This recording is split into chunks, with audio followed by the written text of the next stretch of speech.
Hello and welcome to Global Lens with me, Parikshit Luthra. We're discussing the Gaza peace plan and the release of hostages by the Hamas. Over the last 2 years of the Israel-Hamas war, we have seen 68,000 people being killed. Over 1.7 lakh people have been injured. Remember, 1,139 Israelis were killed on October 7, 2 years ago. That's when the Hamas had carried out an attack on Israel and more than 200 people had been taken hostage. Now, a declaration has been signed by 4 nations, and this has been coordinated by the US president. Will this bring lasting peace to the region? What about the two-state solution for Palestine? And what about the reconstruction of Gaza? Those are the questions we are now going to discuss over the course of the next 15 minutes. Joining us right now is Ambassador Reuven Azar, who is the Israeli ambassador to India. Ambassador Azar, thank you very much for joining us.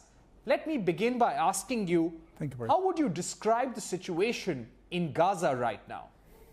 Well, there is a great opening, Parikshit, as a result of this plan that was adopted not just by 4 countries, but the entire international community.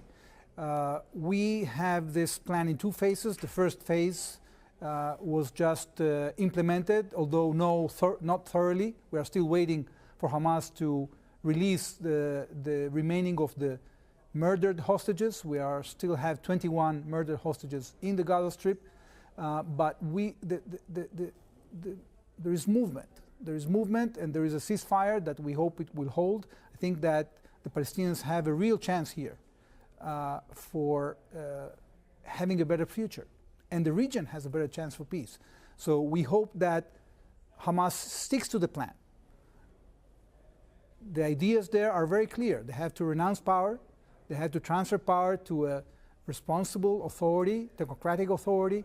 The international community has a role to play, not just in supporting, but also in supervising. And if that happens, Israel will withdraw. We want to have a situation in which we can go back to our lives. I think we deserve that. The Palestinians deserve that. And we hope it happens. Unfortunately, Parikshit, what we've seen in the last 2 days is that not only Hamas is not fully implementing the commitments, they're also using violence, killing their own people. You probably saw the videos of the atrocious killings in Gaza. And they don't seem to be willing to renounce power. So the international community, especially the Arab countries, have to put pressure on Hamas because we want to see peace succeeding. Right. Completely understand. I would also like to ask you that when it comes to the release of hostages, the bodies of the remaining hostages, what's the larger complication that you're facing right now? How many more bodies do you expect to be released in the next few days? Well, the commitment was to release all the hostages, the living and the murdered, the deceased hostages, within 72 hours. Unfortunately, it didn't happen in full. The living hostages have come back to their families to our great joy. However, only 7 out of the 28 murdered hostages have come back. So there is a gap that has to be filled, and we expect that gap to be filled as soon as possible. And if that happens, then we can continue implementing the program. Right. I would also ask you about the condition of the hostages who have been released. Could you tell us about the kind of stories they had to share, the ordeal that they had to face over the last 2 years? Well, that was a tremendous ordeal, Parikshit. Hostages were tortured. They were kept in completely inhumane conditions. You could see very clearly after the ceasefire started, Parikshit, that the only emaciated individuals were the hostages, not the Palestinian population. Despite all this fake news about starvation, you could see that the people celebrating the Gaza Strip, the ceasefire, weren't emaciated at all. And actually even the UN stated that they had 3 months stockpiled of food in the Gaza Strip.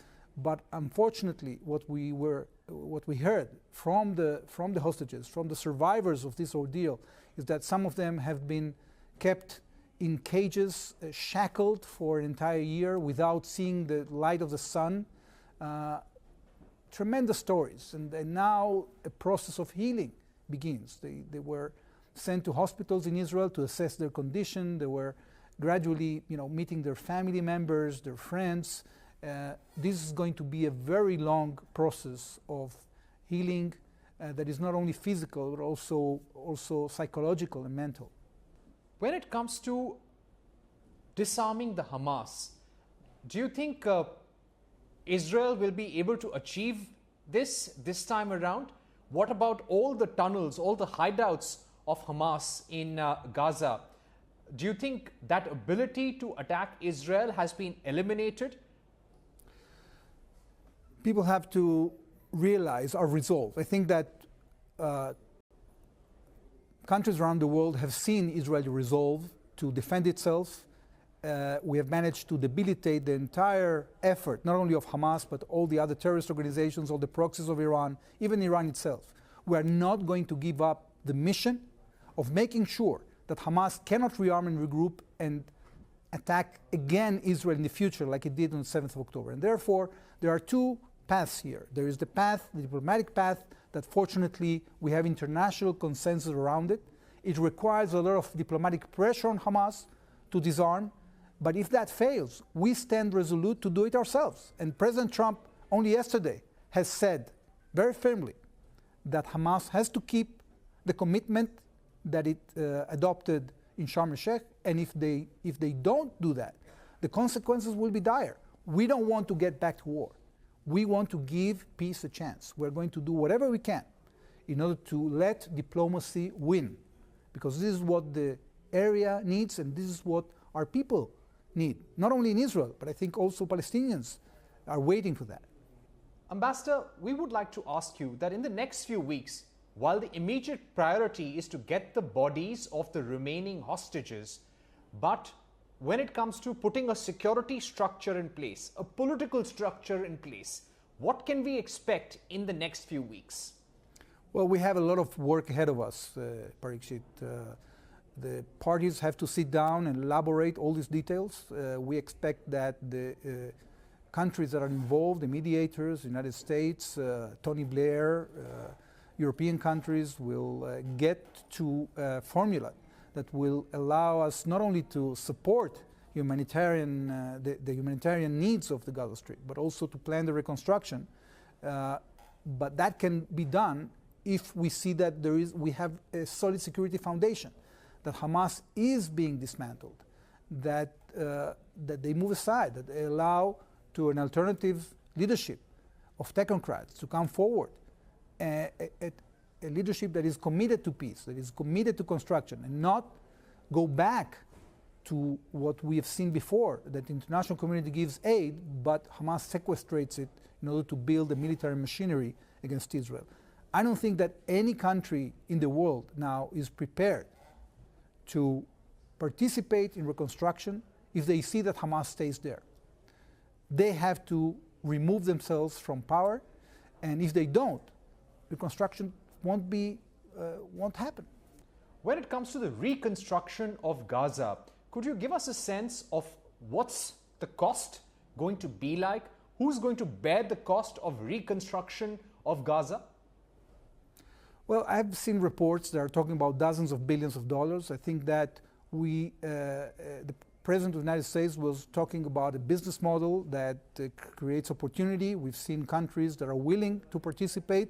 Many of the countries that participated in the Sharm el-Sheikh meeting are willing to involve themselves. But, Parikshit, as I said before, we have to make sure that this time this will hold, that we will create stability for the long term. Nobody is willing to engage themselves in assisting a situation that is perilous, that can bring us back to war, and therefore the principles that are included in the Trump plan are so important. We have to make sure that the security situation is solid and that terrorist organizations are removed from power. My final question to you, Ambassador, would be about India. What can India do now in the reconstruction of Gaza, in ensuring peace in the region? What kind of a role would Israel like India now to play? India has an increasing role in our region, Parikshit, because of its rise as a global power, because of the fact that it's the fastest growing economy in the world. It has a lot of stakes in our region, from providing workforce to doing trade to doing logistics. We only a few weeks back, we hosted here our finance minister that invited Indian companies to get involved in infrastructure projects in Israel. We're going to issue tenders for more than $200 billion in the next 10 years. And Gaza is also an opportunity. I think it's up to the Indian government to decide. We're going to engage in consultations with our Indian friends at the highest levels to see what the possibilities are. Is the two-state solution even possible? Because many are saying the only solution to enduring peace in the region is a two-state solution. Parikshit, the biggest setback to a Palestinian state was the 7th of October. Before the 7th of October, there was practically a state in the Gaza Strip. We withdrew from the Gaza Strip in order to give the Palestinians a chance to self-rule. And what they did with that, they sequestrated their future to try to destroy the state of Israel. So if we have a situation in the future in which that changes, in which you have a reformed Palestinian Authority that stops eulogizing terrorists, that educates for peace, we have a chance for a successful Palestinian self-rule.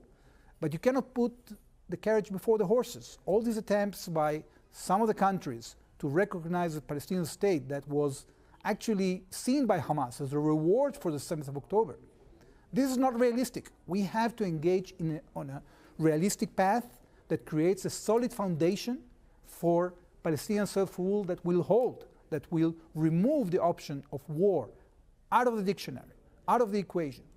And for that, we need a lot of effort. We need an international community that stays engaged, not just in putting pressure on Israel, but mainly putting pressure on Hamas to renounce power in the Gaza Strip. All right, thank you very much, Ambassador Reuven Azar, for joining us to speak about the road to peace in Gaza and Israel's perspective on the current and developing situation. On that note, we take a short break, but don't go